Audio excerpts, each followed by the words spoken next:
بسم اللہ الرحمن الرحیم۔ 80 مرتبہ پڑھنے سے 80 سال کے گناہ معاف، 80 سال کی عبادت کا ثواب۔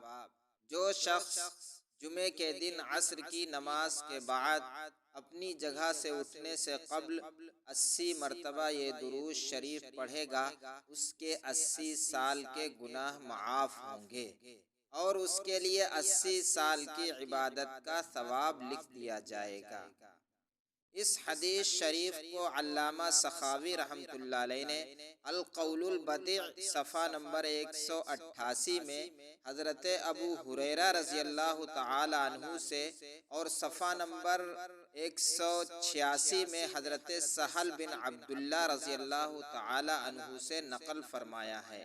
لہٰذا تھوڑی دیر کے لیے بیٹھ جائیں تو کتنی بڑی فضیلت ہے، اس سے محروم نہ رہنا چاہیے۔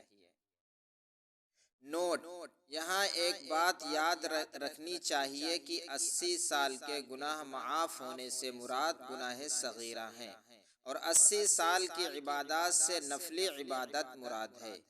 یہ ہرگز مراد نہیں کہ اس سے فرض بھی ادا ہو جائے گا، اس کی ذمہ داری اپنی جگہ بدستور قائم ہے۔ درود شریف یہ ہے: اللہم صلی علی محمد النبی الأمی وعلی آلہ وسلم تسلیما۔ نوٹ: طالب دعا محمد سعید قاسمی علی پوری گولوی، لکھیم پور یوپی اور ہمارے تمام رشتہ داروں اور دوستوں اور اساتذہ کرام کو اپنی قیمتی دعاؤں میں یاد رکھیں۔ مثلا حضرت مولانا حکیم نظام الحق صاحب رحمۃ اللہ علیہ، حضرت مولانا امام علی دانش رحمۃ اللہ علیہ، حضرت مولانا ذکی اللہ صاحب رحمۃ اللہ علیہ، حضرت حافظ محمد مصطفیٰ صاحب رحمۃ اللہ علیہ وغیرہ۔